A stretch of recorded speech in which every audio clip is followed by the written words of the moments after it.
ಇನ್ನು ರಾಜ್ಯದಲ್ಲಿ ಸಣ್ಣ ಪುಟ್ಟ ವ್ಯಾಪಾರಸ್ಥರಿಗೂ ಕೂಡ ಜಿಎಸ್ಟಿ ಹಾಕ್ತಾ ಇರುವಂತಹ ವಿಚಾರಕ್ಕೆ ಸಂಬಂಧಪಟ್ಟಂತೆ ಬೆಂಗಳೂರಲ್ಲಿ BJP MLC city Ravi react ಮಾಡಿದ್ದಾರೆ. ರಾಜ್ಯದಲ್ಲಿ ಈಗ ಸಣ್ಣ ಪುಟ್ಟ ವ್ಯಾಪಾರಸ್ಥರಿಗೆ ನೋಟಿಸ್ ಬರ್ತಾ ಇದೆ, ಟ್ಯಾಕ್ಸ್ ಕಟ್ಟಿ ಅಂತ ಹೇಳಿ ಲಕ್ಷ ಲಕ್ಷ ರೂಪಾಯಿ ಕಂಗಾಲಾಗಿದ್ದಾರೆ ಜನರು. ಈ ವಿಚಾರಕ್ಕೆ ಸಂಬಂಧಪಟ್ಟಂತೆ ಸಿಟಿ ರವಿ ರಿಯಾಕ್ಟ್ ಮಾಡಿದ್ದಾರೆ. ರಾಜ್ಯದಲ್ಲಿ ಸಣ್ಣ ಪುಟ್ಟ ವ್ಯಾಪಾರಸ್ಥರಿಗೆ ನೋಟಿಸ್ ನೀಡಿದ್ದಾರೆ.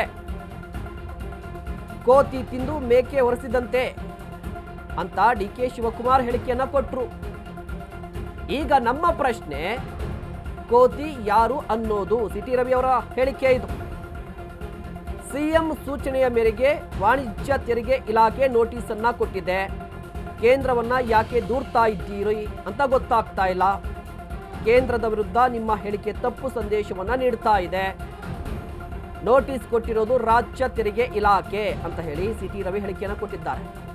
ಕೇಂದ್ರ ಸರ್ಕಾರದ ವಿರುದ್ಧ ಆರೋಪ ಯಾಕೆ ಮಾಡ್ತಾ ಇದ್ದೀರಾ ಅಂತ ಹೇಳಿ ಕಿಡಿಕಾರಿದ್ದಾರೆ. ನೋಡಿ, ಇಲ್ಲಿ ಕೋತಿ ಕೆಲಸ ಮಾಡಿರೋದು ನೀವು.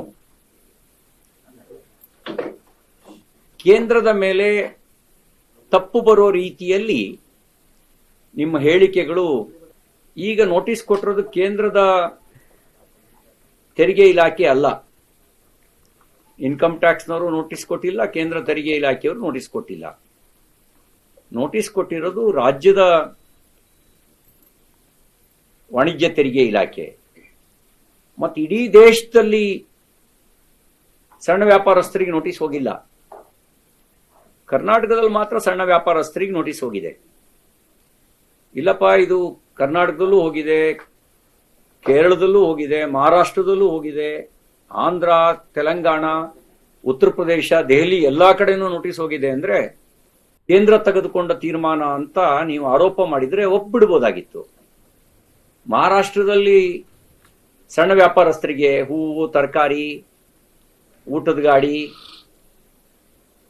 ಮಾಂಸ ಮಾರಾಟ ಮಾಡೋರು, ಇಂಥವರಿಗೆ ಮಹಾರಾಷ್ಟ್ರದಲ್ಲಿ ನೋಟಿಸ್ ಹೋಗಿಲ್ಲ. ಕರ್ನಾಟಕದಲ್ಲಿ ಯಾಕೆ ನೋಟಿಸ್ ಹೋಗಿದೆ? ಅಲ್ಲಿಗೆ ಕೋತಿ ಕೆಲಸ ಮಾಡಿರೋದು ನೀವು ಅನ್ನೋದು ಕರ್ನಾಟಕದ ಕಾಂಗ್ರೆಸ್ ಸರ್ಕಾರ ಅನ್ನೋದು ಬಹಳ ಸ್ಪಷ್ಟ ಆಗುತ್ತೆ.